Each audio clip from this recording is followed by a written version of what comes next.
Certains s'en foutent, d'autres simplement mauvais. On a des types de 20 ans ici qui en sont à leur 5e peine. On a parlé de moi dans le journal quand j'avais 14 ans. Genre, un jeune de 14 ans terrorise le quartier. Déjà une star.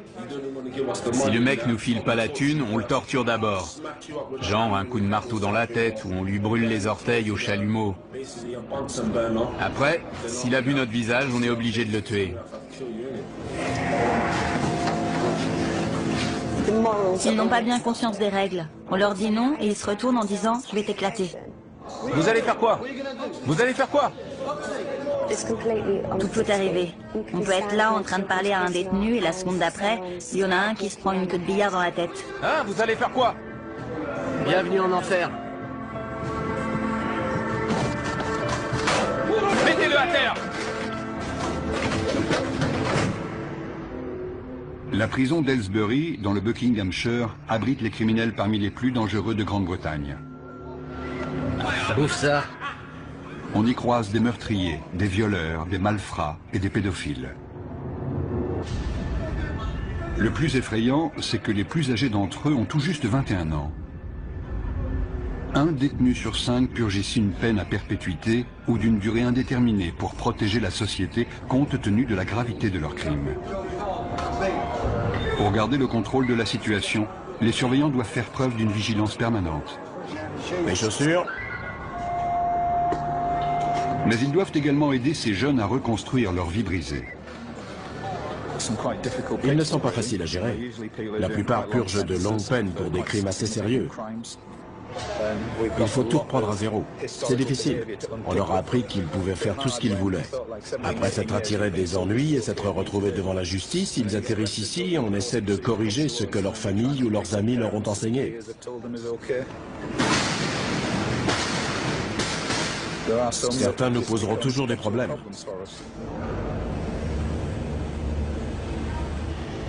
Aylesbury est un établissement redouté au sein de la population carcérale.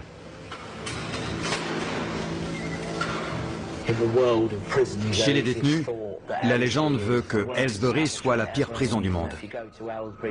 Quand vous arrivez, vous êtes accueilli par 5 matons baraqués, armés de matraques, et on vous assomme à la descente du bus. Ceux qui arrivent ont peur parce qu'on leur a dit qu'il y avait des problèmes de gang, des bagarres tous les jours, 4 à 7 par jour. Mais depuis un an, ça s'est un peu calmé. En revanche, quand un incident éclate, c'est généralement très sérieux. Ils utilisent des armes, des queues de billard, des armes artisanales, dans la gorge, dans la poitrine, sur le front. Il n'y a pas de règle. Et c'est rarement 1 contre 1. C'est plutôt 6 contre 1. Si le personnel n'intervenait pas, il pourrait y avoir des morts. Caspian Hogg est le dernier arrivé. Il a 18 ans. Après avoir été incarcéré dans un établissement pour mineurs, il a été envoyé ici en raison de problèmes disciplinaires. Asseyez-vous ici. Combien de fois avez-vous été incarcéré? 4 ou 5 fois. Ok. Quelle peine cette fois? 4 ans. 4 ans, d'accord. Avez-vous déjà pris de la drogue, de l'alcool ou autre produit assimilé? Ouais. Ok. Quoi précisément? Juste de la coke, du cannabis. Juste de la coke? Ouais. D'accord. Vous serez suivi par mademoiselle Morgan. Il y a des gangs dans votre quartier? Ouais. Vous faites partie de quel gang? Stratford Longside. D'accord. Vous avez des gangs rivaux? Ouais, les Fairfield FMD. FMD? Ouais. Qu'est-ce qui vous oppose? C'est juste un gang rival avec qui on se frite en prison. En prison? Ouais, en prison. Donc c'est un gang de prison? Ouais. On est coincé toute la journée dans une cellule. On n'a rien à faire. Donc quand une baston éclate, c'est génial. Ça fait de l'animation. Ça fait passer la journée plus vite quand il se passe un truc. Dans le feu de l'action, on se bat pour survivre. Tu les défonces, ou alors c'est toi qui te fais défoncer. Moi, je me lâche. Si t'y restes, t'y restes. C'est comme ça.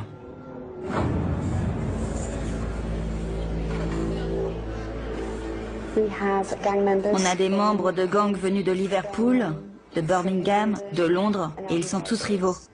Certains viennent de milieux où ils n'ont connu que la violence. C'est déjà ouvert?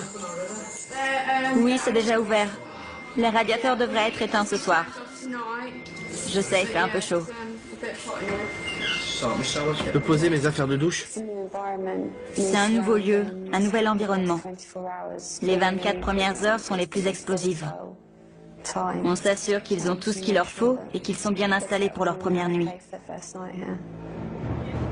Les rivalités entre gangs entraînent d'inévitables règlements de compte. Les nouveaux venus sont particulièrement vulnérables, car ils n'ont pas encore de repères et doivent faire leurs preuves. Dès qu'un incident survient, une alarme est déclenchée. Pour éviter que la situation dégénère, les agents de sécurité interviennent rapidement. Vous êtes blessé? Non, non. Non? C'était quoi le problème? Rien. Allez! Non, non. C'était sûrement pas pour rien. Non, non, non. Ils sont juste venus là, vous frapper pour rien. Je sais ce qui s'est passé. C'est le nouveau qui vient d'arriver. Il s'est déjà battu la semaine dernière. C'était les représailles. Les deux se battaient. Les deux se sont donné des coups à la tête. Ils se disaient bonjour. Vous, ça va? Oui, ça va. J'ai pris un coup dans le sein. Mais si ça se trouve, c'était son coude à lui.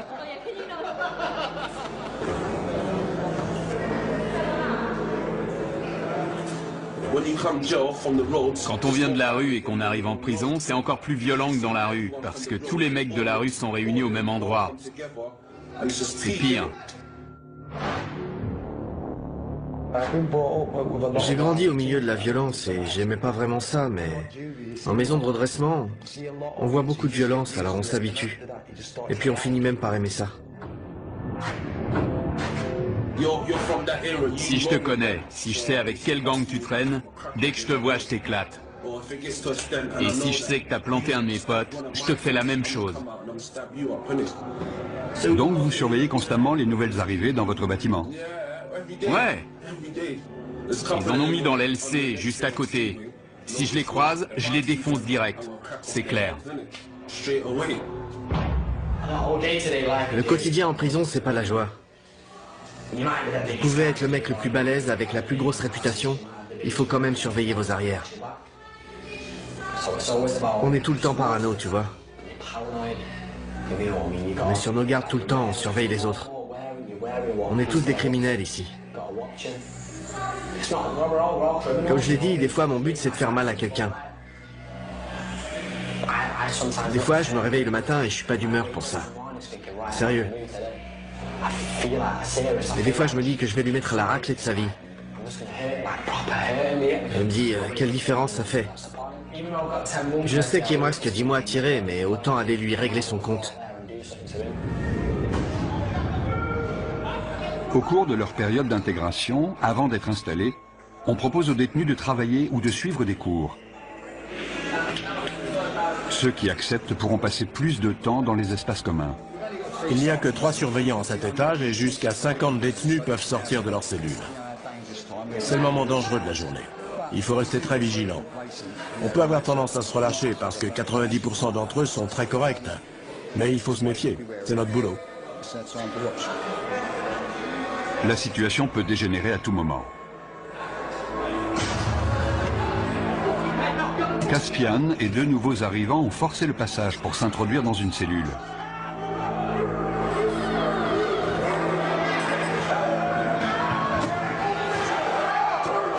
Ils sont armés, ils sont 4.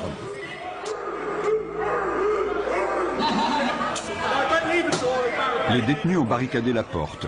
Les surveillants ne peuvent pas entrer. Je veux voir tous les détenus dans leur cellule.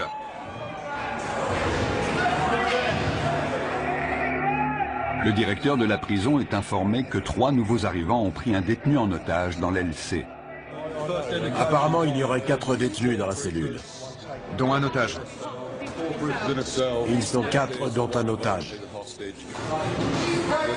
On va envoyer des négociateurs devant la porte pour tenter d'établir un dialogue et on avisera. Ma vie est en jeu. C'est pour ça qu'on doit menacer la sienne. D'accord, on va transmettre ce message au directeur. Vous comprenez? On est en danger de mort. On est forcé de faire ça. Je comprends. 3 d'entre eux viennent d'autres prisons. Ils avaient prévu leur coup. Notre priorité, c'est l'otage. Si vous faites pas venir le directeur, je le viole. Je vais le violer. Écoute, tu n'as pas à lui faire de mal. On t'écoutera de toute façon. Le négociateur joue un rôle clé car il analyse la situation pour nous. Si nous sentons que la vie d'un détenu est en danger, il est clair que les négociations sont terminées et qu'on doit intervenir. L'otage doit avoir conscience que le personnel est présent et jauge la situation car ils disent tous « je vais le tuer ».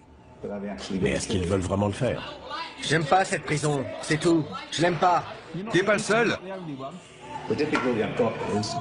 Mon problème, c'est que j'ai beaucoup de prisonniers qui ne sont pas heureux d'être ici. Si on commence à parler de transfert maintenant, j'aurai une autre prise d'otage dès cet après-midi, car certains vont se dire « Oh, il suffit de prendre un type en otage pour se faire transférer. » Je vais lui trancher le cou et le vider de son sang. Il a menacé de le violer et de lui trancher la gorge. Non, le cou. De lui trancher le cou. Je vais vous dire. Écoutez-moi. Vous me prenez pas au sérieux? Si, croyez-moi, nous prenons ça très au sérieux. Une cellule de crise a été mise en place par le directeur de la prison pour gérer l'incident. La décision a été prise de faire appel à des agents des forces de l'ordre spécialement entraînés pour agir dans ce type de situation. L'otage avait un t-shirt noué autour du cou, il était assis sur le lit, ils sont armés d'un couteau en plastique et de morceaux de verre. Ils ne veulent pas être ici. Ils ne se sentent pas en sécurité. Ils veulent retourner plus au nord, vers Liverpool ou Manchester.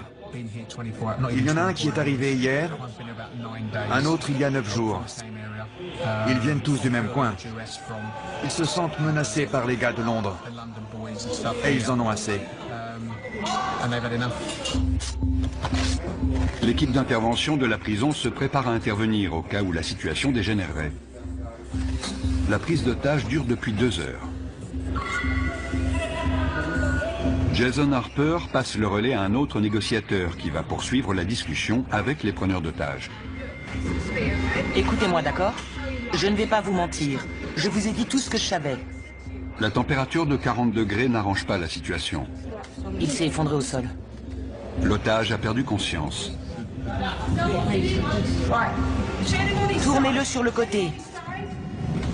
Tournez-le sur le côté et mettez-lui la tête en arrière pour qu'il puisse respirer. Oui, voilà, sur le côté. La reine, c'est Andy.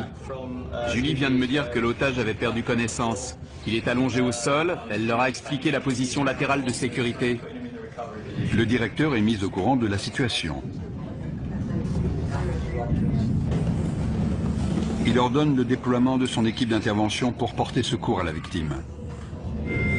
Vous m'avez dit que vous vouliez sortir. J'attends qu'on me dise comment ça va se passer. Ensuite, la situation va se débloquer. Au bout de 3 heures, les preneurs d'otages acceptent de se rendre calmement. Où il est? Je veux le voir. L'otage, il sort en premier? Non, non, il sort en dernier. Comment tu t'appelles?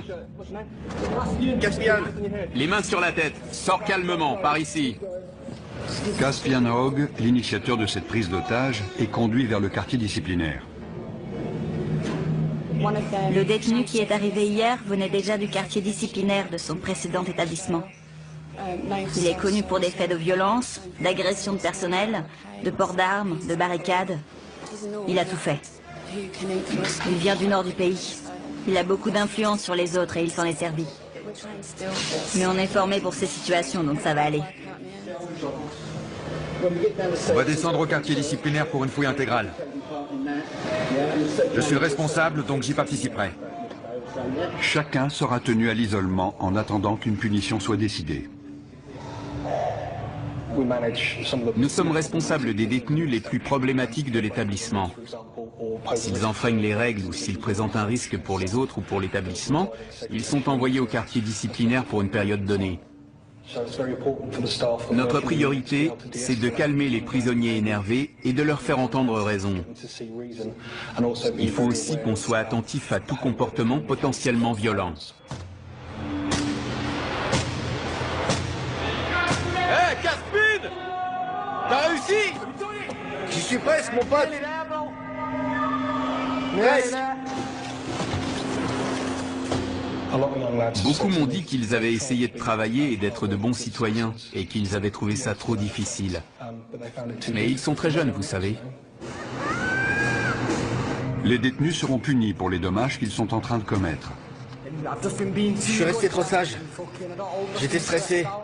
Il me fallait un truc à faire. J'ai saisi ma chance. En plus, j'étais pas tout seul.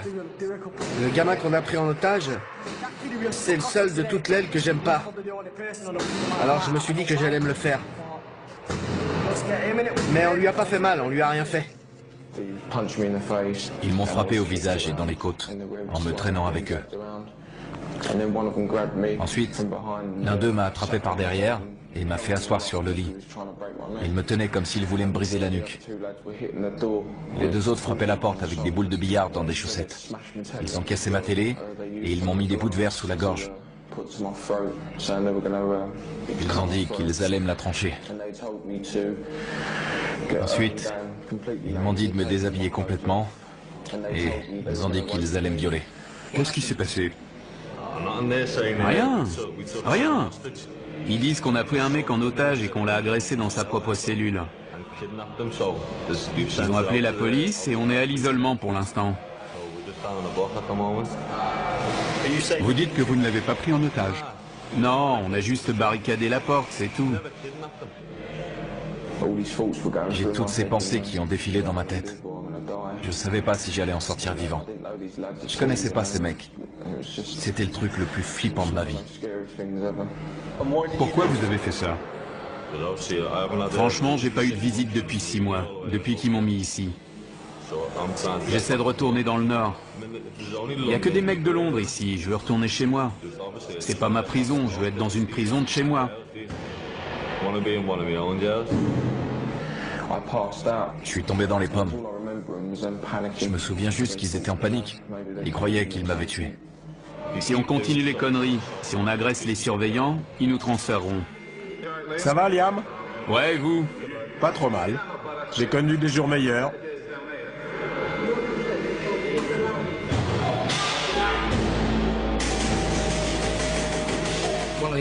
Un des détenus a inondé sa cellule. Il est armé. Il a cassé le manche de son balai. On lui a demandé de nous le remettre. On va le déplacer dans une cellule où il n'y a pas d'eau. C'est trop court. Il doit lui en rester. Le détenu a jeté les morceaux de manche à balai dont il se servait comme arme. C'est trop court. Pourquoi vous avez gardé ce morceau, hein? Je vous avais dit de tout jeter. Reste sur le côté. Déverrouille la porte et je la pousserai. Reculez vers nous. Doucement.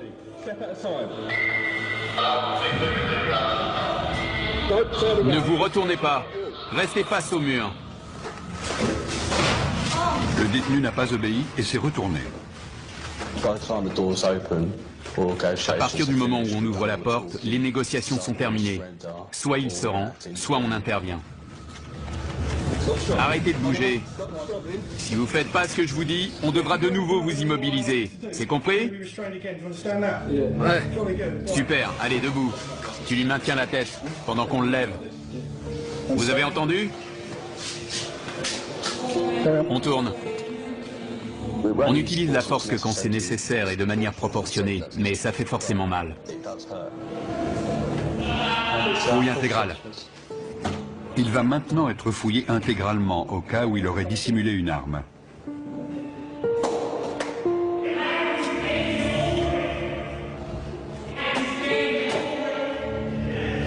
Retournez-vous. Bande d'enflure.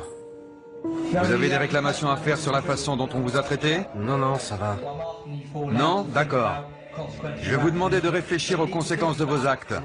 Ce n'est pas la bonne méthode pour obtenir un transfert. Maintenant, je veux que vous alliez vous coucher.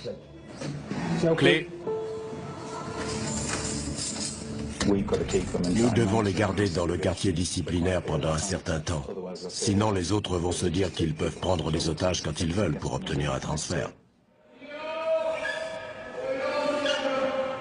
Des détenus de confiance nettoient les dégâts causés par les preneurs d'otages.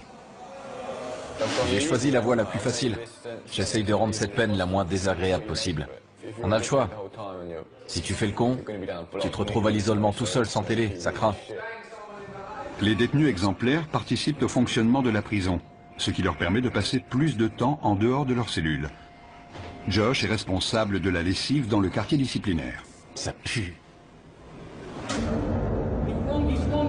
Dans le quartier disciplinaire, Caspian se plaint d'entendre des voix dans sa tête et demande une aide psychologique.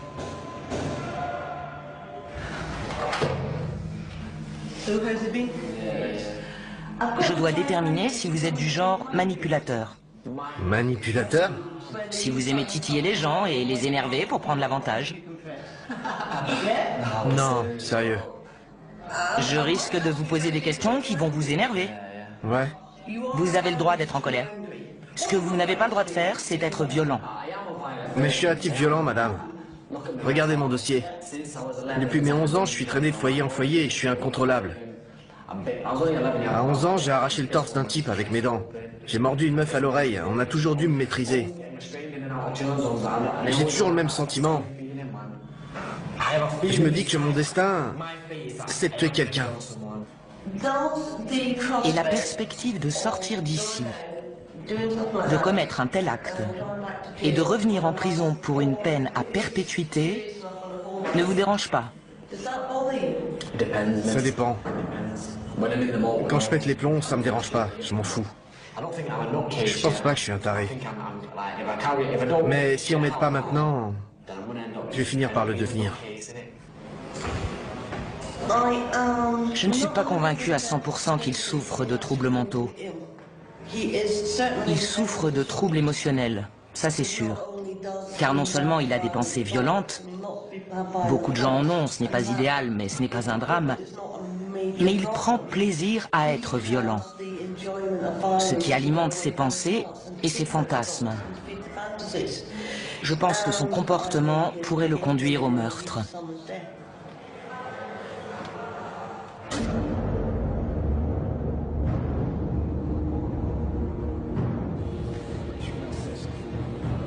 Liam Brennan, l'un des 3 preneurs d'otages présumés, a demandé un rendez-vous avec son avocat pour préparer sa défense. Vous voulez juste le choper dans sa cellule et fermer la porte.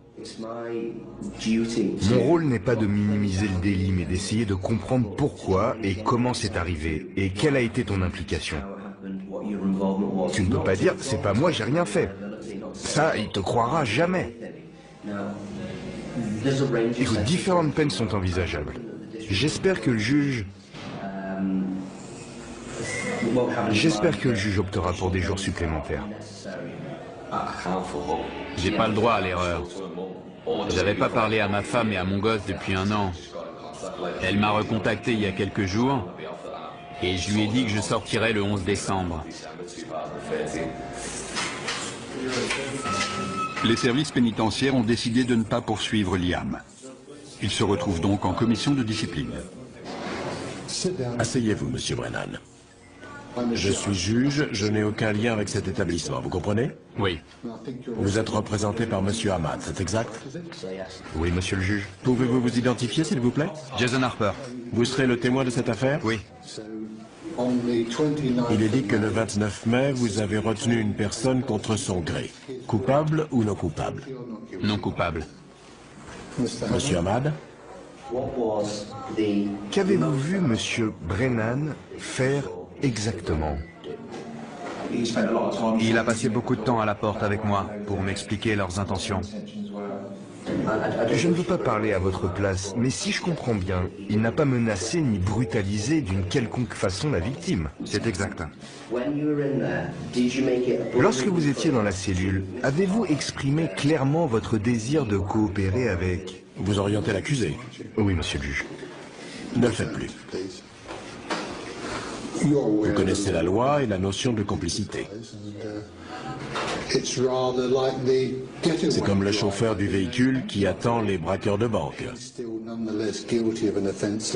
Il se rend coupable de vol même s'il n'a pas pénétré dans la dite banque. Monsieur Brennan n'a apparemment eu aucun contact physique avec ce détenu qui était apparemment séquestré. Avez-vous vu les autres retenir la victime? Je n'ai vu personne le retenir. Quelle était la taille de la cellule? Petite, c'est une cellule de prison. J'ai du mal à croire que vous n'ayez rien vu. Ça me paraît inconcevable. Ou alors il ne s'est rien passé. Parce que sinon vous l'auriez forcément vu. C'est ça que vous me dites? Je dis pas qu'il s'est rien passé. Je dis juste que j'ai rien vu. Je regardais de l'autre côté. Vous avez entendu Monsieur Harper. Je lui ai parlé pendant un long moment. Il est très clair pour moi que vous étiez tous les trois complices dans cet incident et je n'ai aucune hésitation à vous déclarer coupable. Je vous impose 32 jours de détention supplémentaire. Vous avez tout compris? Oui, j'ai compris. Cette procédure est terminée, merci. Pourquoi n'a-t-il pas été mentionné que la victime avait été dénudée et menacée de viol? Ça m'a surpris. Ouais, ça m'a étonné aussi. C'est mon jour de chance. L'agression n'a pas fait l'objet d'une poursuite pénale car la victime a eu trop peur pour témoigner. Dans le quartier disciplinaire, tous les privilèges, y compris la télévision, sont retirés.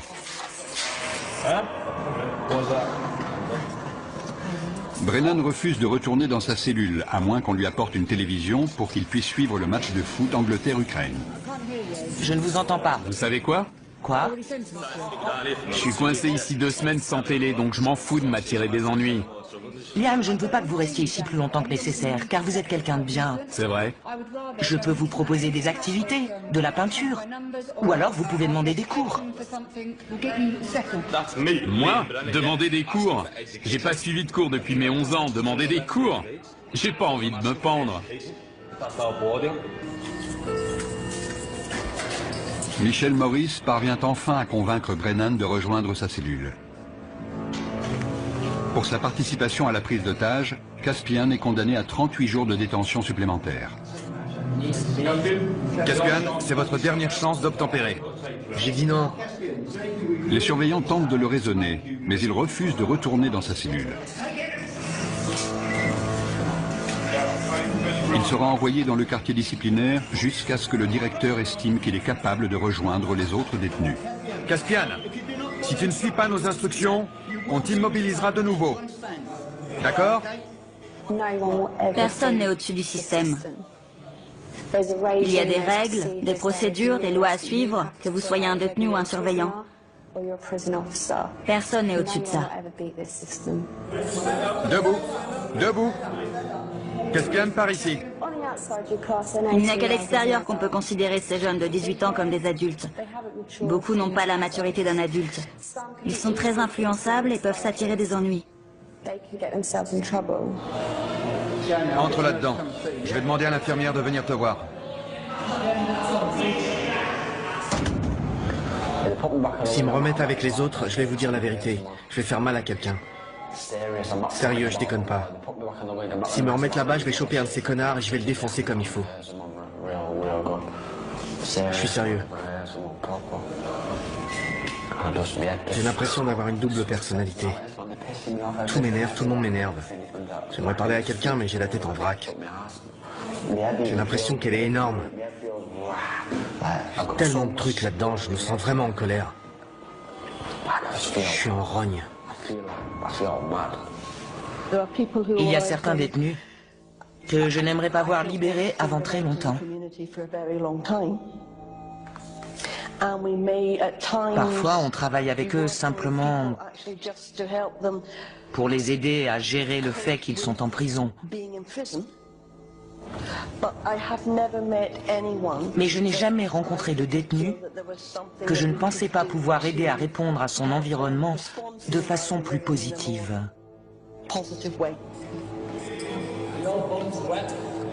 L'état mental de Caspian Hogg continue d'être surveillé. De quel autre traitement pensez-vous avoir besoin? Est-ce que vous pensez que je peux faire autre chose pour vous aider? Non, rien. Il n'y a rien d'autre que vous puissiez faire. Pensez-vous que vous avez besoin d'apprendre à contrôler vos émotions? Non, je crois pas. Je connais mes émotions et je crois plutôt que j'en ai pas assez. J'essaie de pleurer, mais j'y arrive pas. Je peux pas pleurer. Sauf des fois, ça vient sans prévenir, ça arrive. Vous voyez de quoi je parle? Je pleure pas quand il se passe un truc triste. Ça m'arrive même de rire. Pour vous, est-ce plus normal de penser à ce que ressentent les autres ou de ne pas y penser? Ça dépend des moments. Là, c'est moi, je suis là, je vous aime bien. Vous me comprenez? Mais si vous tombez sur moi un autre jour, quand je suis en mode furieux, je vois des choses différemment. Tout est en vrac. Je pense comme un psychopathe. Quand j'étais gosse, j'ai jamais voulu devenir policier ou ce genre de truc. Déjà, quand j'avais 8 ou 9 ans, j'ai toujours voulu tuer des gens. Mon père s'est fait assassiner quand j'avais 6 ans. C'est un truc de dingue, quoi. Depuis, c'est ce brouillard. C'est le bordel dans ma tête. Jeudi, je vous ai pris rendez-vous avec un psychiatre. Cool. Je ne sais pas à quelle heure ce sera. Ok. Il vous prescrira peut-être des médicaments. Je serais content s'il m'en donne. Mais s'il m'en donne pas, je serai en rogne. Ça vous mettra en colère? Ouais, carrément. Je suis convaincu qu'on ne naît pas bon ou mauvais. On apprend de notre environnement comment réagir au monde qui nous entoure. Et certains apprennent que la meilleure façon de réagir à ce monde, c'est par l'agression ou la violence. Super papa, tu sais comment je t'aime? Et quand tu l'ouvres, c'est marqué gros comme ça. Le père de Caspian a été assassiné quand il avait 6 ans. Il est donc très conscient de son rôle de parent. Je veux pas que mon fils grandisse dans les mêmes conditions que moi. J'avais 14 ans quand je l'ai eu, mais j'ai vieilli. À l'époque, j'avais pas toute ma tête. Je faisais que fumer de l'herbe, voler, j'étais débile. J'étais un gamin, donc je faisais des trucs de gamin. Maintenant, j'ai mûri.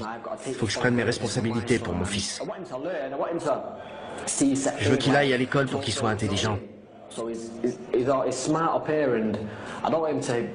veux pas qu'il finisse comme moi dans la rue ou en prison. Qu'il soit obligé de commettre des crimes. Je vais être là pour lui, qu'il puisse me parler ou me demander de l'argent quand il en a besoin. Je vais être un père pour lui, c'est tout. Il faut que je sois un bon père. C'est con de jamais le voir, c'est vrai. C'est horrible. Il faut tenir le coup et pas lâcher l'affaire. Je peux lui parler de temps en temps, c'est déjà ça. Devon avait 15 ans quand son fils est né. À l'époque, je voulais pas de gosse, tu vois. Mais c'est arrivé comme ça. Elle m'en parlait tout le temps. Et alors je me suis dit, pourquoi pas? Quelqu'un va peut-être te régler ton compte demain. Tu sais pas où tu vas finir, alors autant pas perdre de temps. Vous avez vraiment pensé à la mort à ce moment-là? Ouais, évidemment. Dans mon quartier, il y a beaucoup de violence. Des gens meurent tout le temps. On n'est jamais à l'abri, ils peuvent vous dégommer quand vous traversez la rue. Pour certains détenus, le téléphone est le seul moyen de rester en contact avec leur famille. Ouais, tu me manques, bonhomme. Non, tu peux pas venir me voir. Papa est occupé. Papa nourrit des animaux. Je sais pas comment ça se met. Je veux pas que ça lui tombe dessus. Dans la chapelle de la prison, Josh se prépare pour la fête des pères. Exceptionnellement, les détenus exemplaires sont autorisés à passer du temps avec leurs enfants. Je peux jouer avec lui? On peut se rouler tous les deux par terre, je peux lui courir après. Une fois, il voulait que je vienne l'attraper, mais je pouvais pas aller plus loin. Je suis heureux de pouvoir passer 5 heures avec lui au milieu des rires et des pleurs. J'ai envie de l'attraper et de lui faire des câlins. Tu peux ouvrir la bouche? Bravo. Ça me plaît pas de le voir se faire fouiller, mais je préfère avoir cette relation avec lui. J'ai de bonnes raisons de changer. J'ai un gosse et une fiancée, une famille qui a besoin de moi. Pour être honnête, si j'avais pas ma famille, je me serais sûrement pas comporté aussi bien. Viens là, mon grand. Ils ont besoin de moi. Ils comptent sur moi pour sortir d'ici. Où elle est, ta cape? Tu fais ton timide? Si je me comporte bien, je retrouverai ma famille. C'est simple. Si je joue le jeu, je gagne tout. Sinon, je perds. Comment ça va, ma belle? Oh, arrête.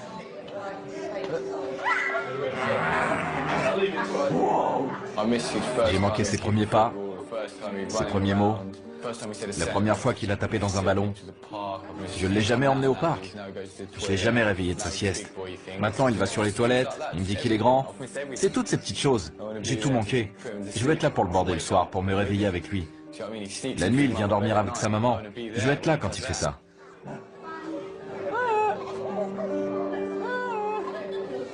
Messieurs, dames, s'il vous plaît, vous pouvez vous dire au revoir? Tout va bien.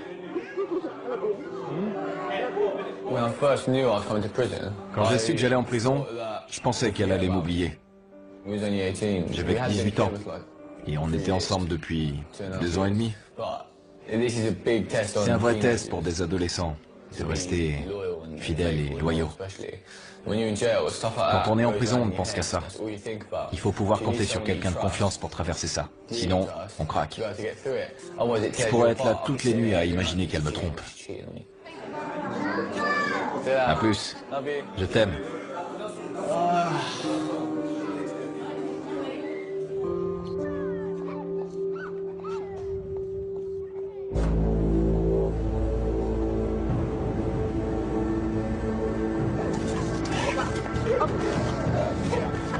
Des chiens de détection arrivent à Aylesbury pour y rechercher de la drogue ou des objets de contrebande. Il y a beaucoup de dealers en prison, et ça ne risque pas de s'arrêter. Il y a de l'argent à se faire.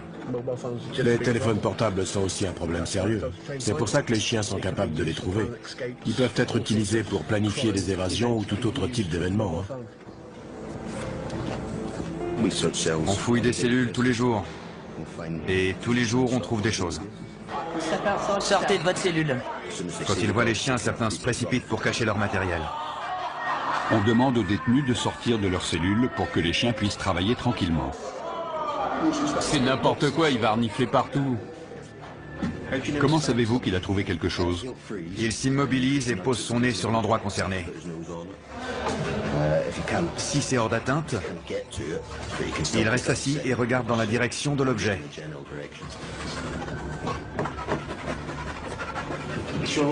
Il a l'air très intéressé par la fenêtre. Je vérifie s'il n'y a rien à l'extérieur.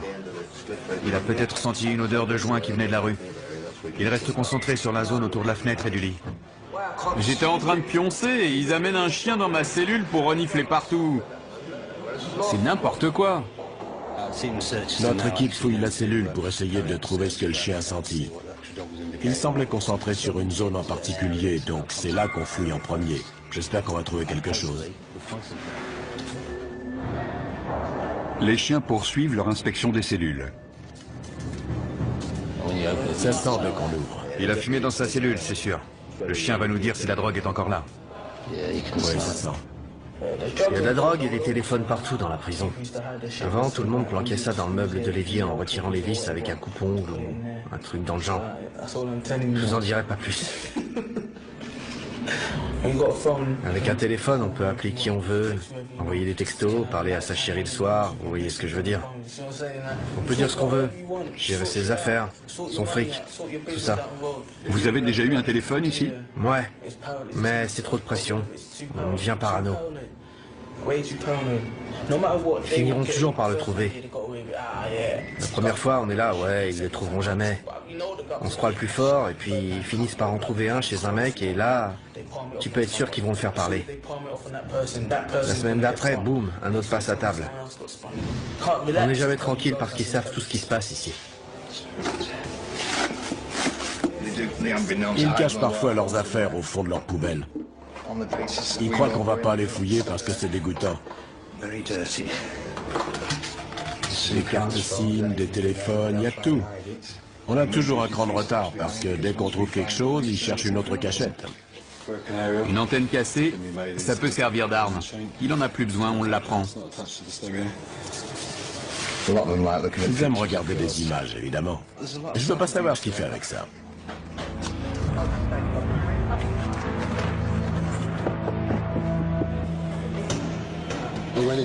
Dans une cellule, on a trouvé un téléphone avec un chargeur. Donc, nos équipes vont l'inspecter une deuxième fois. On a trouvé des petites choses, mais le plus important, c'est de montrer qu'on est vigilant et qu'on peut lancer ce genre d'opération quand ça nous chante. C'est intéressant d'observer leur réaction. Certains détenus n'étaient clairement pas rassurés à l'idée qu'un chien allait inspecter leur cellule. 5 semaines après avoir pris en otage un codétenu, Liam Brenham retrouve son ancienne cellule. Mate mes affaires, elles sont trempées. C'est pas grave, il y a tout, non? C'est une photo de mon fils, ça. C'est pas normal, non? Qu'est-ce qui se passe? C'est quoi le problème? C'est lui le problème. Si ça te pose un problème que j'ai pris l'autre en otage, je suis là, je t'attends. Sinon, casse-toi. Liam. Vous trouvez ça normal? La photo est trempée, mes chaussettes aussi. Et il me dit que c'est pas grave. Arrêtez de crier, d'accord? N'empirez pas la situation. La cellule a dû être fouillée. C'est ça la fouille. Sérieux. C'était collé à la base. Écoutez, le lendemain, on a mis un cadenas sur votre porte. Vous l'avez vu? On n'a pas ouvert cette cellule depuis 5 semaines.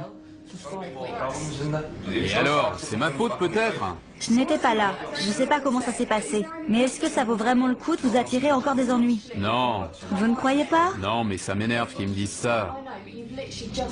Oui, mais vous venez juste de revenir. Le mieux, c'est de faire profil bas.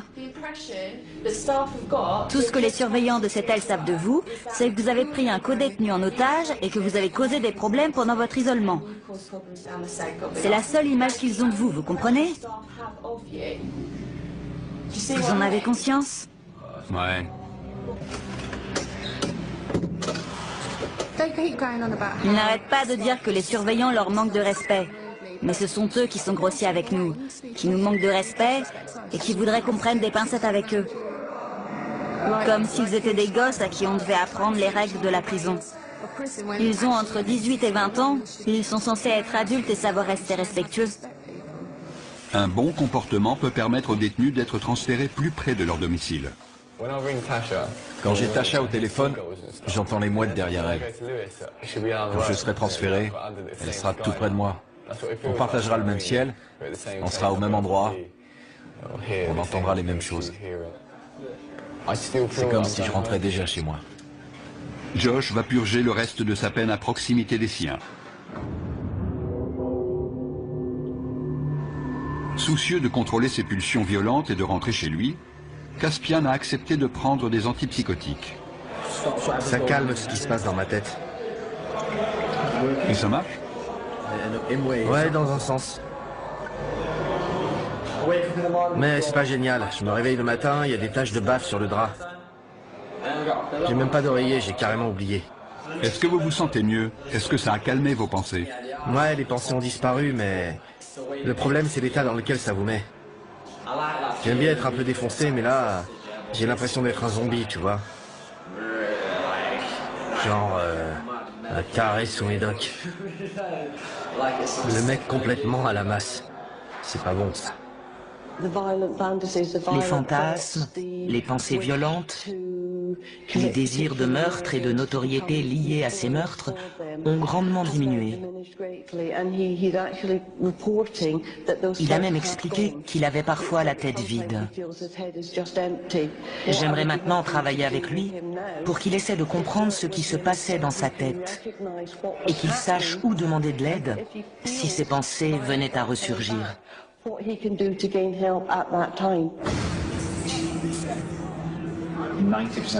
90% des détenus que nous accueillons ici vaquent à leurs occupations et font ce qu'on leur demande. Il peut y avoir de petits incidents, mais c'est tout. Ce sont les 10% restants qui causent la majorité des problèmes. Ils ne veulent pas rester tranquilles ni faire ce qu'on leur dit. Ils se rebellent constamment. Ils essaient de créer le désordre pour saper notre travail.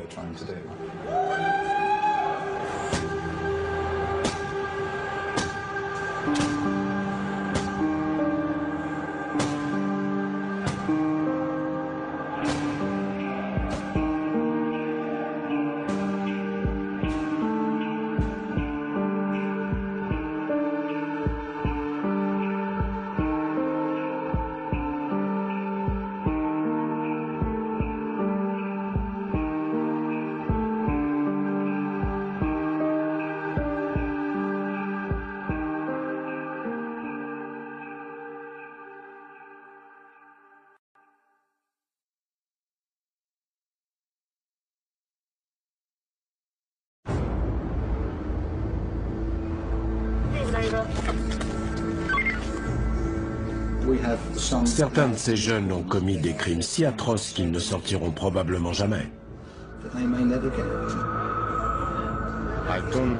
Je suis en prison depuis 10 mois. Il me reste 27 ans et 2 mois à tirer. Il n'y a plus grand-chose qui me choque. Dès qu'on leur dit non, ils piquent une crise. Ils se retournent, ils vous disent « je vais t'éclater la tronche ». Je te jure, dès que je te vois, je te tranche la gorge. Je te jure. Tu le tiens? Si vous mettez un chien en cage, il risque pas d'aller mieux. On peut pas enfermer quelqu'un en espérant qu'il va changer en quelques jours, ni même en quelques années. Ça marche pas comme ça, il faut éduquer, c'est ça la réhabilitation. Bienvenue en enfer.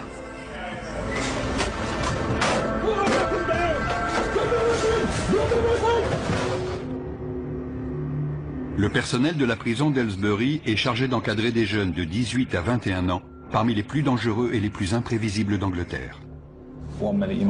Parfois, on doit pénétrer en force dans une cellule pour désarmer un détenu. Parfois, on doit annoncer une terrible nouvelle à l'une des familles. Et puis, il y a tout le reste. En tant que surveillant, on se retrouve piégé dans ce petit monde où les principes et la morale sont remis en cause. Les gros criminels, ceux qui ont commis des crimes atroces et qui se montrent violents en prison, ce sont eux qui inspirent le respect aux autres détenus. Une fois qu'ils ont établi leur réputation, ils sèment la pagaille et perturbent le bon fonctionnement de l'établissement. Beaucoup sont violents, et le fait de les mettre en prison n'y change rien. Ils ont été élevés comme ça, ou bien ils ont choisi d'adopter cette attitude vis-à-vis des autres. C'est un environnement qui peut être très intimidant parfois. Plusieurs membres du personnel ont été agressés ces dernières semaines. On recule!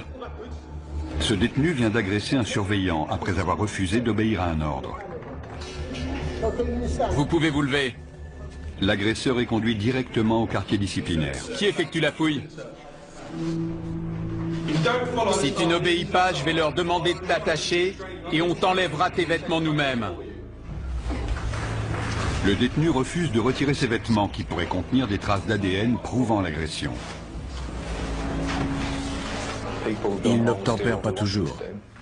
Il y en a qui étaient des chefs de bande à l'extérieur et on doit leur dire « Non, cette prison, c'est comme une mini-société. » Ferme-la, mec. Ferme-la. Qu'est-ce que je vous ai dit sur votre attitude? Ah ouais, je suis censé faire quoi? Dire oui, monsieur? On ne vit pas dans une utopie. On ne peut pas soigner tous les maux. On essaie simplement d'apprendre à ces jeunes à se comporter de façon correcte avec les autres. De leur montrer que l'abus verbal ou physique n'est pas tolérable. Quand un collègue se fait agresser violemment et qu'il est blessé, on le prend personnellement, parce que même si on travaille dans des départements différents, on forme une équipe. Quand on voit son collègue en sang, d'instinct on aurait envie d'aller vers lui. Mais on est là pour s'occuper des détenus. Une fois que le détenu est immobilisé, c'est un peu gênant de devoir dire « Appelez une ambulance pour tel collègue, je dois rester avec le détenu ». En tant qu'infirmière, on a presque l'impression de ne pas accomplir son devoir. Les surveillants sont autorisés à utiliser la force de façon proportionnée en cas d'agression. En 2012, 35 membres du personnel de la prison d'Aylesbury ont été agressés. 16 ont dû se rendre à l'hôpital. Je me suis battu avec des surveillants plein de fois. À Chelmsford, Bedford, à Woodhall. J'ai été expulsé de toutes ces prisons et on m'a envoyé ici. Je me suis attiré des ennuis en arrivant. J'ai merdé. Tout allait bien. Tout allait bien. Je faisais de la boxe et tout. Et puis j'ai merdé. J'ai perdu ma licence. J'aurai plus jamais le droit de boxer. Jamais. Je sais pas ce que je vais faire en sortant. Certaines agressions sont vraiment terribles. Quand on y repense, on se dit que certains ont même de la chance d'être encore en vie. Ça va? Viens avec moi. Debout! Une surveillante vient d'être attaquée. Zoé, ça va? Qu'est-ce qui s'est passé? J'ai pris un coup de boule. Je sais pas qui c'était. Ce qui a changé, c'est la propension des détenus à s'en prendre au personnel féminin. C'était un tabou avant. Et on pouvait s'attendre à des représailles de la part des autres détenus si l'un d'eux s'en prenait à une femme. Je tremble toujours dans ce genre de situation. Mes jambes sont les premières à me lâcher. Je vais vous laisser vous diriger vous-même vers le quartier disciplinaire. À la moindre entourloupe, mes collègues ont pour consigne de vous immobiliser. Vous n'aurez pas de deuxième chance, c'est compris? Dans les autres pays, les surveillants ont des armes, des tasers, nous on n'a rien. Quand ils sont contents et qu'ils ont de quoi s'occuper, ils ne nous agressent pas. Je crois que l'opinion publique n'a pas conscience de ça. Les gens s'indignent parce que les détenus ont la télé, des consoles de jeux, des baskets. Mais ce qu'ils ne voient pas, c'est que tant qu'ils ont leurs privilèges, ils n'agressent pas le personnel. Pour moi, c'est tout ce qui compte. Et puis la télé, on peut facilement leur enlever. On a affaire à des jeunes gens qui ont du mal à communiquer, du mal à exprimer leurs émotions. Ils peuvent être violents, c'est vrai, et c'est inacceptable. En faisant la tournée du quartier disciplinaire, je peux très bien passer devant une cellule et entendre des insanités sur ma mère, mes enfants, recevoir des menaces de mort.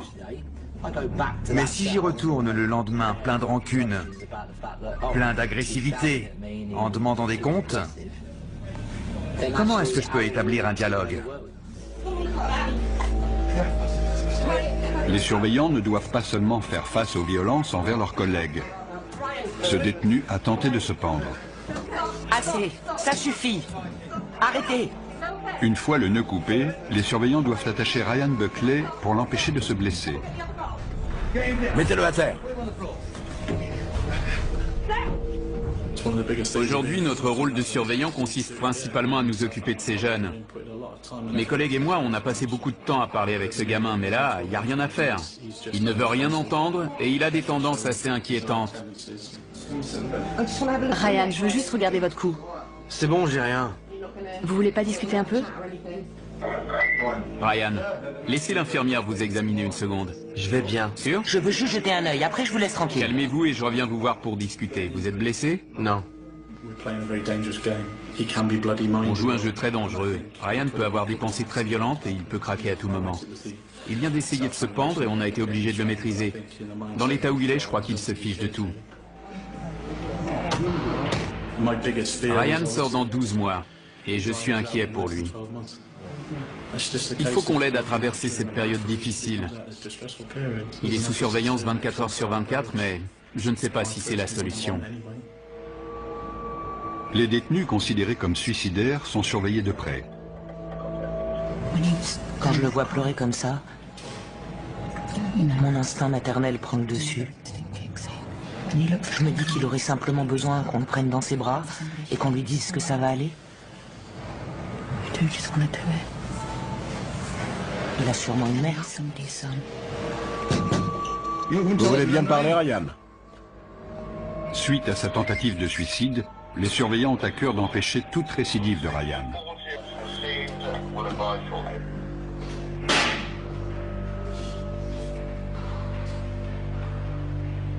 Qu'est-ce qu'il fait?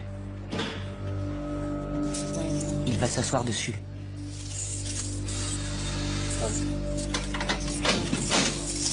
Qu'est-ce que vous fabriquez?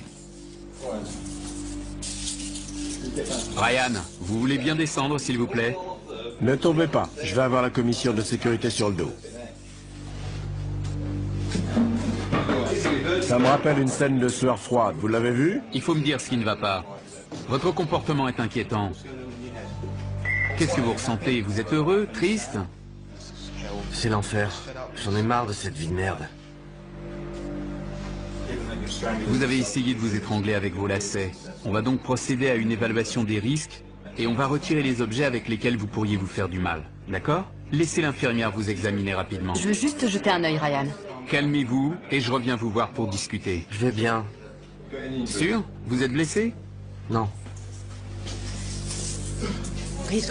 Il a des marques de ligature assez importantes au niveau du cou et une légère éraflure sur la nuque. Il a aussi des coupures sur les bras, mais je pense qu'elles se sont rouvertes quand on l'a immobilisé. Sans son accord, je peux pas faire grand-chose. Je repasserai plus tard s'il change d'avis. Pour l'instant, il n'est pas disposé à me voir. Ryan. Ryan, il faut vraiment essayer de vous calmer. On essaie de l'aider et on intervient quand il essaie de s'étrangler, mais il est décidé à se tuer. Il est enclin à l'automutilation. Le personnel est déjà intervenu 7 fois ce matin. On a trouvé toutes sortes d'instruments, des morceaux de briquet, de stylos. Il avait plusieurs lames de rasoir sur lui ce week-end. On l'avait fouillé et on a quand même trouvé des lames de rasoir plus tard. Il se coupe avec tout ce qu'il peut trouver. La cellule de Ryan est fouillée pour en éliminer tout objet avec lequel il pourrait se blesser. Je remplace ses draps par des draps indéchirables. Pour qu'il ne puisse pas se pendre avec. Sortez tout. Je ne veux plus rien voir dans sa cellule. Il a retiré la petite partie métallique qu'on trouve sur les briquets et l'a cassée pour obtenir un bord tranchant. Il utilise ça pour se taillader. Je lui retire son savon parce qu'il essaie de le manger. Il déroule ça complètement pour cacher les lames de rasoir à l'intérieur. Donc on le prend aussi. Je vais lui en donner un nouveau.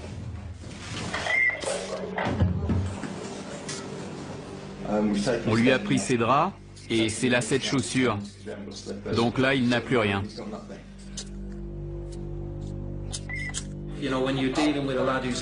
Quand on a affaire à un jeune perturbé, il faut rester très vigilant vis-à-vis du risque de suicide.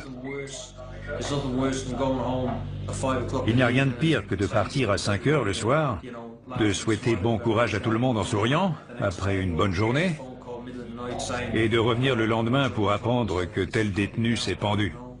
C'est terrible. C'est la pire chose qui puisse arriver.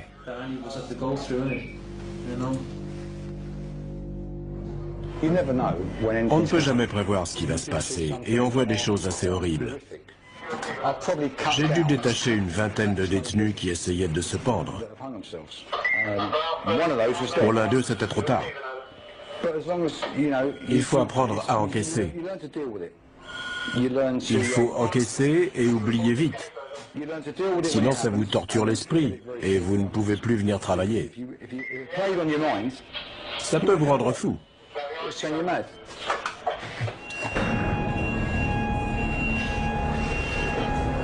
Une alarme est déclenchée dans l'LC. Emirali Oxey a poussé un surveillant et attaqué un agent d'entretien.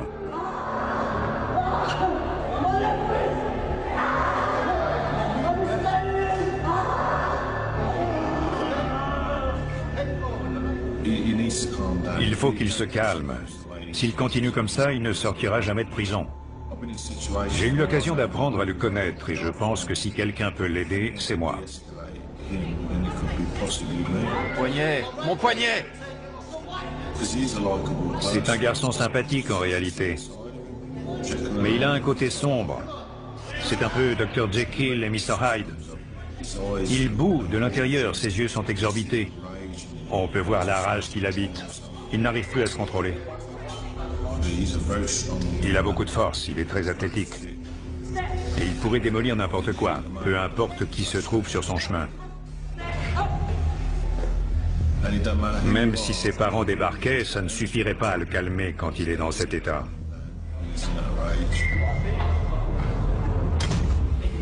Liz Magnus, la psychologue de la prison, vient prendre de ses nouvelles. Vous voulez discuter? Je ne peux pas ouvrir pour le moment. Le surveillant est au téléphone. Je reviendrai vous voir lundi. Non, pardon, je voulais dire vendredi. Vous allez rester tranquille? Faudrait être cinglé pour pousser 2 surveillants et aller attaquer un mec pour rien. Faudrait avoir un problème. Évidemment qu'il m'a provoqué. Il vient à ma porte pour m'emmerder. Je lui dis de partir et il me traite de tapette. Il me traite de tapette et il me fait « laisse tomber ». Comment ça, laisse tomber? Faut être sérieux là, il a pas à faire ça. Il a pas à faire ça. Ça se fait pas.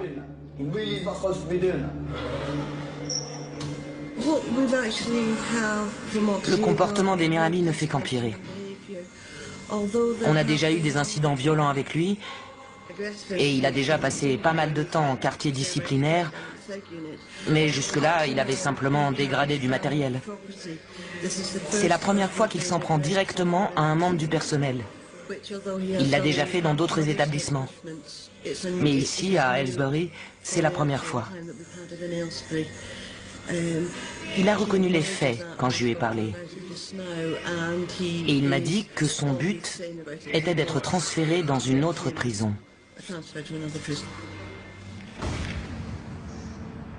Il voudrait sortir d'ici. Le problème, c'est qu'il est très instable. C'est un élément perturbateur. Il lui arrive d'agresser le personnel ou bien d'autres détenus. Il vient encore d'agresser un agent d'entretien. Et nous sommes obligés d'ajouter ça à son dossier pour notre communication avec les autres établissements. Ça risque d'être difficile de le transférer. 8 établissements avaient déjà été contactés. Et ce matin, un 9e a refusé.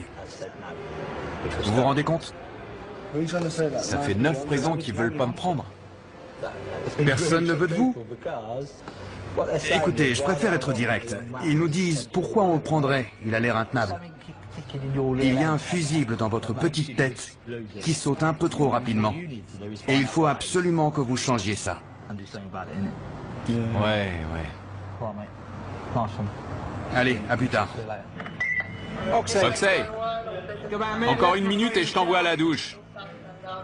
Hier, je sais pas ce qui m'a pris. Mais je me suis défendu. Ils m'ont griffé le nez. Ils m'ont niqué le visage. Donc je vois pas pourquoi je leur ferais pas la même chose. Je pense que je vais continuer.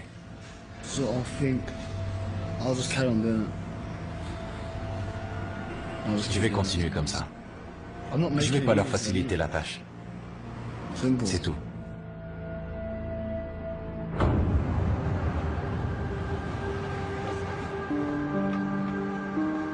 À la prison d'Aylesbury, c'est l'heure des visites.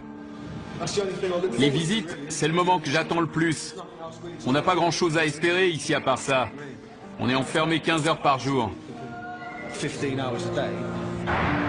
Jess, la petite amie de Louis, lui rend visite 1 fois par semaine.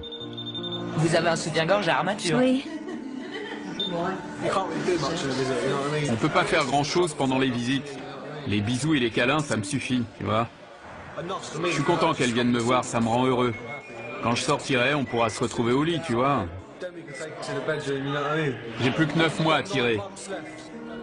Louis Bibi. Oui, il est au fond. Je le vois, merci. Louis a fait la connaissance de Jess en correspondant avec elle par courrier. Ça va, toi? Ouais, ça va. T'es sage? Ouais, je suis sage. C'est vrai? Ouais. Cool, j'ai un truc à te montrer. Ah? Ah. Je vais pas pouvoir t'embrasser, on dirait. Arrête. T'es pas gentil. Non, je plaisante, t'énerve pas. Depuis que j'ai rencontré cette fille, je tiens à quelqu'un pour la première fois de ma vie. On s'est mis ensemble il y a 2 mois. Je lui ai demandé de m'épouser au bout de 2 semaines et elle a dit oui. C'est la première fois que quelqu'un croit en moi. Tu te tiens carreau? T'es sage? Ouais, je me tiens tranquille. Je te crois pas. Tu me regardes pas dans les yeux. C'est parce que tu me fais rire. Avant de rencontrer cette fille, je pensais qu'à enfreindre la loi. J'ai mené une vie de dingue depuis mes 8 ans. J'avais 12 ans quand on m'a pincé pour la première fois. J'ai été arrêté pour cambriolage une 15aine de fois. J'ai dû en commettre 600 ou 700 dans ma vie. Maintenant que je l'ai rencontrée, je sais que je vais changer. Je veux pas la décevoir. C'est ça l'amour. Maintenant, j'ai des projets. J'ai eu mon diplôme. Ouais, je suis fier de toi. T'es fier de moi? Tu vas trouver un boulot facilement maintenant. Tu rêves? Mais si. C'est jamais facile de nos jours. Il faut que je lui achète une bague. En sortant, je me trouverai un job. On fera peut-être des enfants, on aura une maison avec des gamins qui courent partout. On se voit mercredi ou jeudi? Faut savoir. Mercredi si tu peux. Sinon jeudi. Ok, j'y vais. Je t'aime. Moi je t'aime plus. Au revoir. Ça vous suffit? Non. Une fois par semaine, c'est jamais suffisant. Quand elle m'embrasse, ça me fait des frissons partout. Après, quand elle s'en va, j'ai envie de pleurer, tu vois. Je pleure souvent dans ma cellule. Je pleure comme un bébé. Les gens disent qu'après avoir pleuré, on est censé se sentir mieux, mais ça, c'est des conneries. Moi, je suis toujours déprimé. Ça le fait pas trop de dire que son petit copain est en prison. Mais on choisit pas de qui on tombe amoureuse. C'est comme ça. Je crois pas que je sois un méchant. J'ai fait des petites conneries, mais être méchant, c'est quand tu poignardes quelqu'un. Moi, j'ai volé des voitures, ce genre de truc. C'est rien, ça. Franchement, c'est rien comparé à ce qu'ont fait certains. J'aime pas les gentils garçons. J'en ai connu un, mais à force, ils sont trop gentils. Il faut qu'ils aient un côté sombre. Ils ne sont pas ensemble depuis très longtemps. Et toute son attention est concentrée sur cette jeune fille. Elle est toute sa vie. Il nous a déjà expliqué qu'il voulait l'épouser en sortant. Il faut qu'on reste vigilant. C'est une situation délicate. Elle est jeune, elle est dehors, elle peut rencontrer quelqu'un d'autre. Prison ou pas, les relations amoureuses peuvent prendre fin. Et là, ça serait un cataclysme, vu la façon dont il se comporte vis-à-vis d'elle. Si je l'avais pas, j'aurais pas de raison de vivre. Mais heureusement, elle est là et j'ai une motivation. Ça plaît pas à mon père. Ma mère a dit qu'elle lui laissera une chance quand il sortira. Mon père est plus réservé, mais il le connaît pas. Peut-être que ça ira mieux après. J'espère, parce que sinon, je suis dans le pétrin. Je reviens te voir mercredi au jeudi. Je crois que j'ai des potes ici qui en ont marre parce que j'arrête pas de parler d'elle. Toute la journée, je fais que parler d'elle. Il faut absolument croire que les gens peuvent changer. C'est l'objectif final. On fait ce métier pour protéger la société en gardant ces personnes ici le temps de leur peine. Mais il faut leur proposer quelque chose. On attend d'eux qu'ils travaillent, qu'ils deviennent meilleurs et qu'ils prennent leurs responsabilités. On essaie de les amener vers une situation où, à leur sortie, ils pourront trouver un travail ou une formation. Ça réduit leurs chances de revenir ici un jour. Ici, les détenus peuvent suivre une formation de cuisine. La nourriture est délicieuse. Une tortilla pour Steve, pas trop grosse. Ils sont très gentils, très polis. Ils servent très bien. Ils deviennent bien plus mûrs qu'en restant dans leur cellule. Eh Buckley, t'as postulé pour la cantine? Malgré sa tendance à l'automutilation, Ryan a été autorisé à tenter sa chance en cuisine.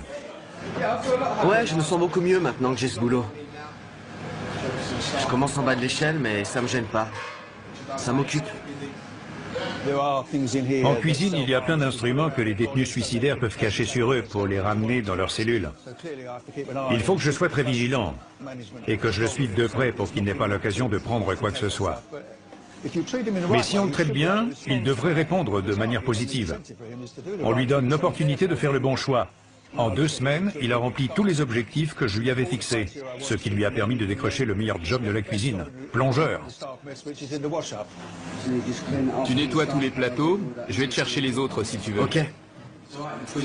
C'est cool en prison quand on est entouré de gens qui nous aident. On peut suivre des cours et passer des diplômes de cuisine. Quand on sort et qu'on se retrouve dans la société, là, il y a beaucoup moins de gens pour nous aider. Je veux pas retourner au foyer. Il y a des mecs qui se droguent là-bas. Même avec un boulot, j'ai plus de chances de replonger et de retourner en prison. Je peux toujours dire non, mais c'est dur quand on est mal entouré. C'est comme ici, si on traîne avec les mauvais mecs, on finit par s'attirer des embrouilles et on se retrouve à l'isolement. Quand on donne un peu plus de responsabilité à ces jeunes, ils s'épanouissent. Je pense que c'est bon pour lui. Il a l'air d'aller bien, il fait son boulot. On lui a confié une nouvelle tâche, ça a l'air de lui convenir. On verra comment ça se passe. La plupart des tâches internes sont effectuées par des détenus, y compris la lessive. J'ai enfin décroché un boulot. Ça faisait 2 mois que j'étais sans emploi et que je tournais en rond. Maintenant que je peux sortir de ma cellule, les journées passent beaucoup plus vite.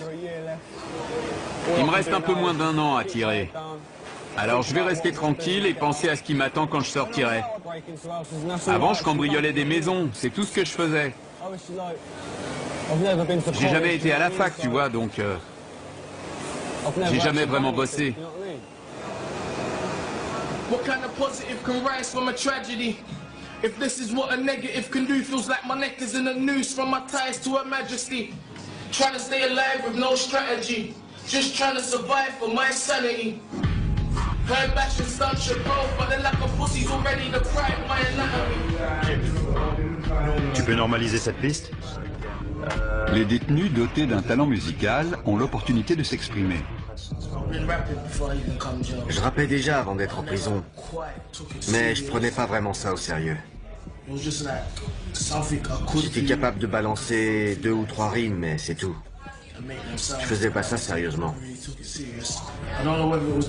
Je sais pas si c'est ma situation qui m'a fait changer d'état d'esprit, mais mon rap a changé depuis que je suis ici. Je prends ça beaucoup plus au sérieux. Je sais pas ce que je ferais si j'avais pas cet échappatoire. Ça me permet de tenir.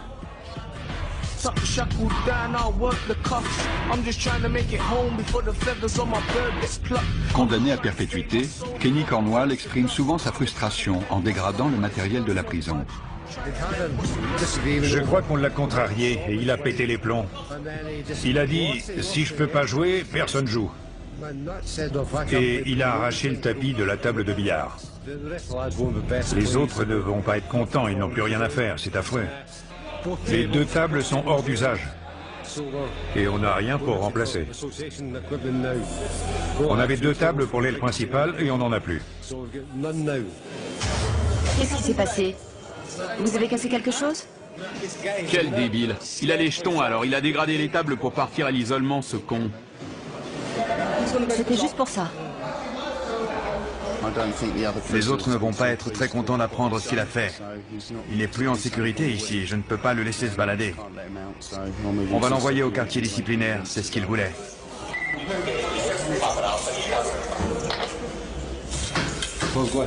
J'ai trouvé 2 queues de billard cassées en 2.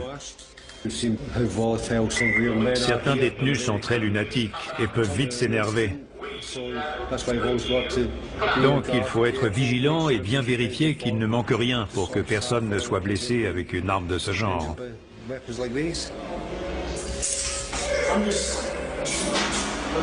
Je suis à 2 doigts d'exploser un autre détenu. Et à chaque fois que j'arrive à me retenir, c'est comme si on m'imposait une autre épreuve. Kenny, écoutez-moi. On ne règle rien de cette façon. Il faut que vous vous mettiez ça dans la tête. Dans la vie, il y a des tas de gens qui m'agacent, mais je ne vais pas pour autant dégrader du matériel. C'est ça ou je démolis la gueule de quelqu'un. Et ça sera encore pire. J'aurai encore plus de problèmes. C'est pas la seule alternative quand même. À chaque fois, ces incidents viennent s'ajouter à votre peine. Vous repartez à 0.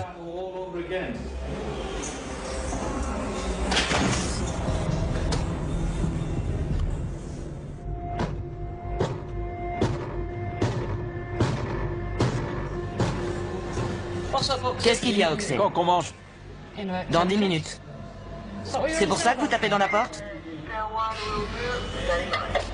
Vous vous foutez de nous. J'ai envie d'exploser la gueule de quelqu'un. Pour qu'il sache qu'on déconne pas avec moi. Emirali Oxey est de retour dans l'LC après un séjour au quartier disciplinaire pour avoir détruit sa cellule. Malheureusement, il a l'habitude de tout casser quand il n'obtient pas ce qu'il veut. On essaie de gérer ça comme on peut. On essaie de le raisonner et de lui expliquer que ce n'est pas la bonne méthode. J'essaie de rester positive, mais je pense qu'il va recommencer et retourner à l'isolement. Il reste dans ce cercle vicieux, parce qu'il n'a pas envie d'être à Aylesbury. C'est un détenu difficile, et pour être honnête, je ne pense pas que cet environnement l'aide beaucoup. C'est une prison pour jeunes délinquants, et la plupart sont immatures. Je peux entrer ? Emirali Oxey est contrarié car il est toujours puni et n'a pas retrouvé tous ses privilèges. La psychologue Liz Magnus essaie de le calmer. Je veux sortir d'ici. Depuis quand vous êtes revenu? Aujourd'hui. Qu'est-ce qui ne va pas? Ils m'ont mis ici sans télé, sans pouvoir sortir, sans club, sans rien. Je veux retourner à l'isolement. Ça fait aucune différence de toute façon. Dans combien de temps vous retrouverez vos privilèges? 7 jours. 7 jours? Vous pouvez bien tenir 7 jours, non? Non. Ça arrive à quoi de me remettre ici mais dans les mêmes conditions qu'en bas, hein? Ça sert à quoi? C'est pour le contact humain. Avec qui? Avec qui? C'est qui ces gens? Qui ils sont pour moi? Vous croyez qu'ils m'intéressent? Je suis arrivé en prison tout seul et je sortirai tout seul. Je veux connaître personne ici, je m'en fous. Je veux juste sortir. Je veux une clope. Je peux avoir une clope? Des feuilles à rouler? Ça, j'en sais rien. Allez demander aux surveillants. Laissez-moi juste fumer une clope que je puisse me calmer. Ils veulent même pas me filer une clope. Sérieux, ça veut dire quoi? Ils veulent que je pète un câble? Ils veulent que je fasse une connerie, je le sais. Ils me provoquent. Vous croyez sincèrement ce que vous dites? Je veux juste une clope. Pourquoi c'est si dur d'avoir une clope? Attendez, je vais voir. On peut lui donner une cigarette? Je suis pas un distributeur, hein. Il va falloir que je fasse une plus grosse connerie pour qu'il pige que j'ai pas envie d'être là.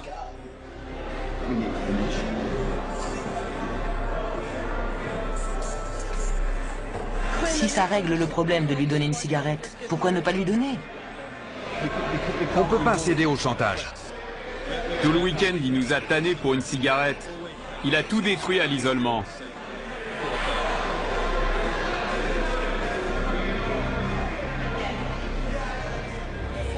Emirali se met alors à asperger le sol de gel douche par-dessous sa porte. Tes antécédents prouvent que tu peux devenir incontrôlable. Donc, pour le moment, on est obligé d'essayer de raisonner avec toi à travers cette porte. Et même derrière cette porte, tu prouves que tu es incontrôlable en mettant en danger les gens qui sont à l'extérieur. Il sait plus quoi faire. Il avait clairement affirmé qu'il était le chef de la prison et qu'il nous contrôlait tous. Il est en train de comprendre que ce n'est pas le cas, alors il essaie d'attirer l'attention par tous les moyens. Emirali, qu'est-ce qui se passe? Qu'est-ce que vous avez encore fait? J'ai traité quelqu'un de fillette. De fillette? J'en reviens pas que vous ayez osé. Plusieurs de ses requêtes ont été refusées aujourd'hui et ça ne lui plaît pas. Il estime qu'il devrait pouvoir retourner dans l'LD immédiatement. Suivez-moi. Oxey est de nouveau escorté jusqu'au quartier disciplinaire.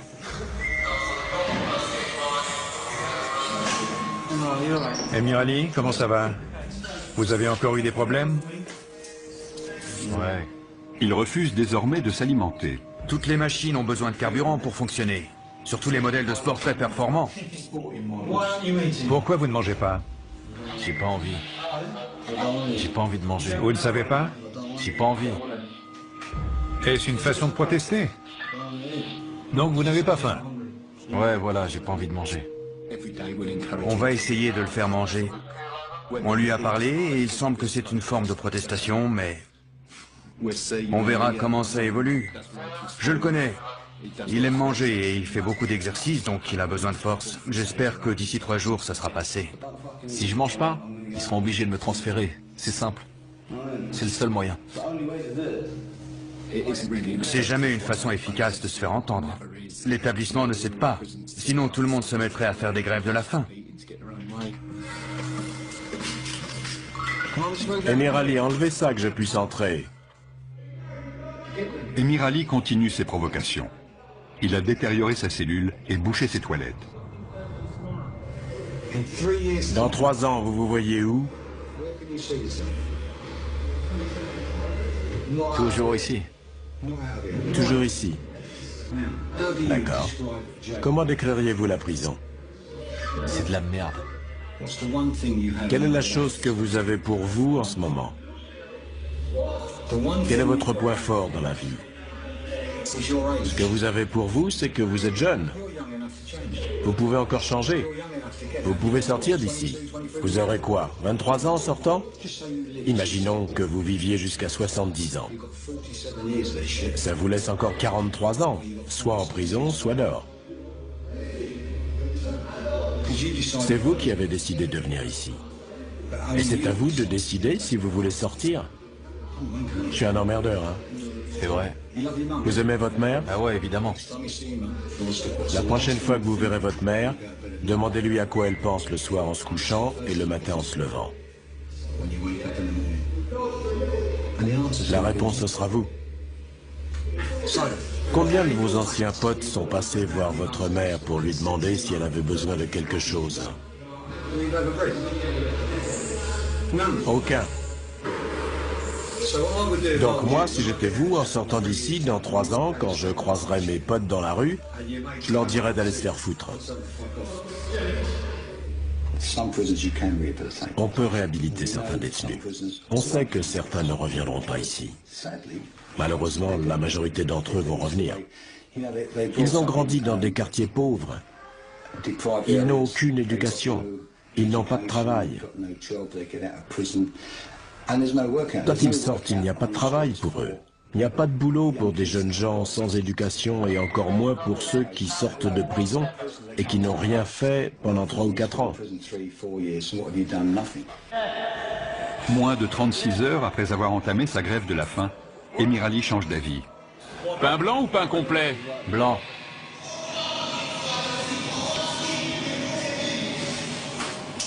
Et votre grève de la faim? J'y arrive pas. J'ai trop faim. Combien de temps vous avez tenu? 1 jour et demi. Vous êtes plus gourmand que moi. Je mange plus que vous, ça c'est sûr.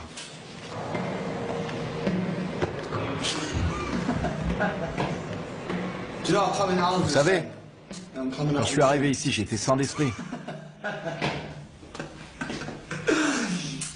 Je vais ressortir complètement dingue. En arrivant, mon cerveau allait bien. J'étais normal, tranquille. Ils m'ont déglingué.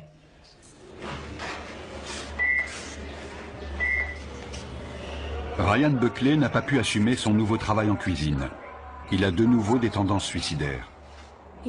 Il m'a dit, je n'en peux plus. Je vous dis au revoir. Et il m'a demandé de préparer ses funérailles. C'est terrible.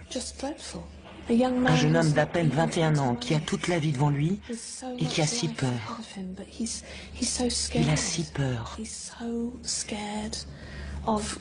Il a peur de la vie et des épreuves qui l'attendent à sa sortie. Il nous a dit qu'il avait plusieurs milliers de livres de dettes envers des dealers de l'Essex. Je pense qu'il retombera dans l'héros dès qu'il sortira. Il a arrêté la méthadone beaucoup trop tôt. Je lui ai posé la question directement et il a été très honnête. Il a dit qu'il replongerait. Pour l'instant, il est à la recherche de tout objet qui lui permettrait de se faire du mal. Qu'est-ce qu'il a ramassé? Il ramasse juste des cailloux par terre. Pour s'automutiler? Oui. Des morceaux de plastique, le coin d'un tube de dentifrice, n'importe quoi. Pauvre garçon, il est vraiment désespéré. Ce matin, il m'a dit au revoir. Il m'a dit qu'on ne se reverrait pas. Je suis triste pour lui parce qu'il s'en sortait plutôt bien.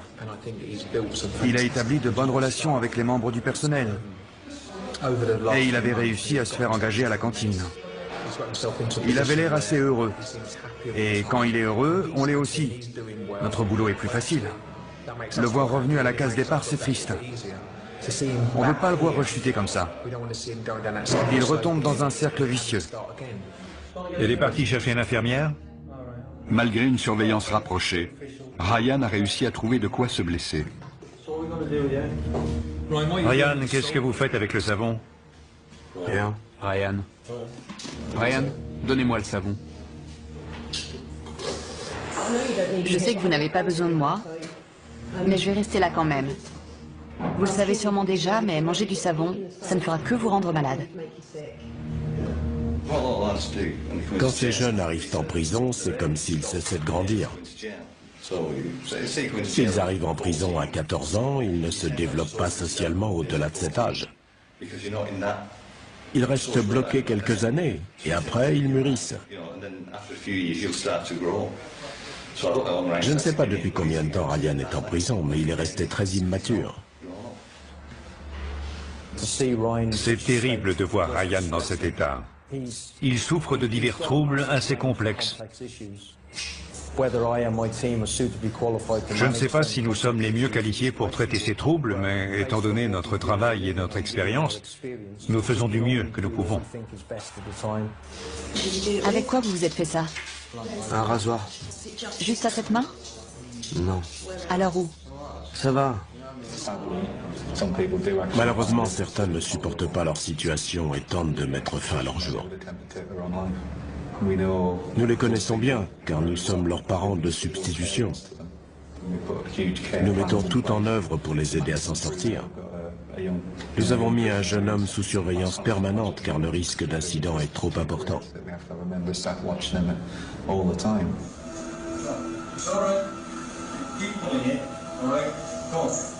Une fois ses blessures soignées, Ryan Buckley tente à nouveau de se pendre.